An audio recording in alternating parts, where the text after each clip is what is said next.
When I was 16, I went skiing for the very first time, and I was not a good athlete as a child, like terrible. And I was afraid, and I was with my mom, and we went up the wrong way, and we wound up on what was a really hard run. And I remember just sitting down in the snow and crying, I will never get down this mountain. And my mom said to me, don't look down the mountain, just do 10 turns. You can do 10 turns. And so I counted out my 10 turns.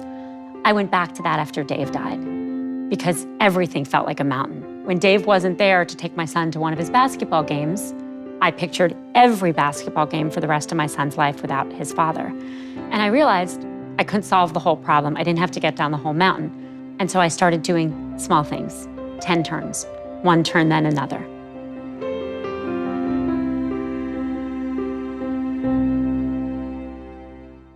People often marvel at how resilient kids are, sometimes noticing that kids seem to be more resilient than adults. There's actually a neurological basis for this, right? Kids have more neuroplasticity than adults do.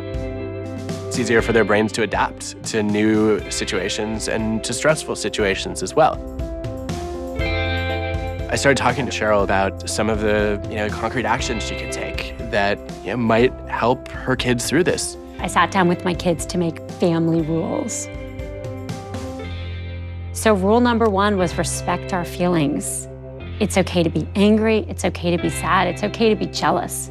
I had to tell my kids, you cannot go through this alone. You're gonna need cry breaks. The sadness is gonna come over you when you don't want it to, like when you're in school.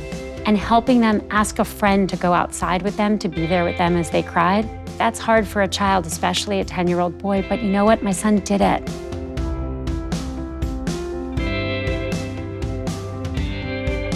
And what he learned is that his friends wanted to be with him through the cry breaks, that he mattered to them and he didn't have to go through it alone.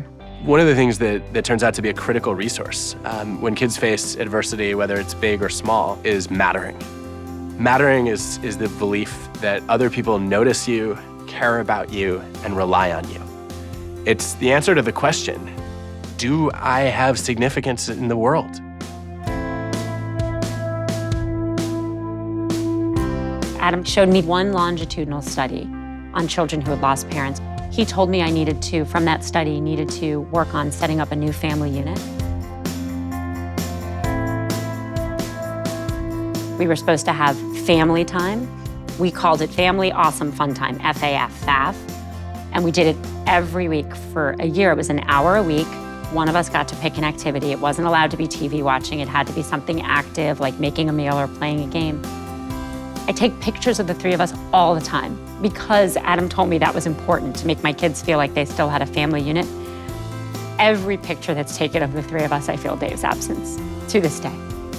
But I also feel good about those pictures. I feel like I'm taking an affirmative step to do something that helps my kids recover and rebuild.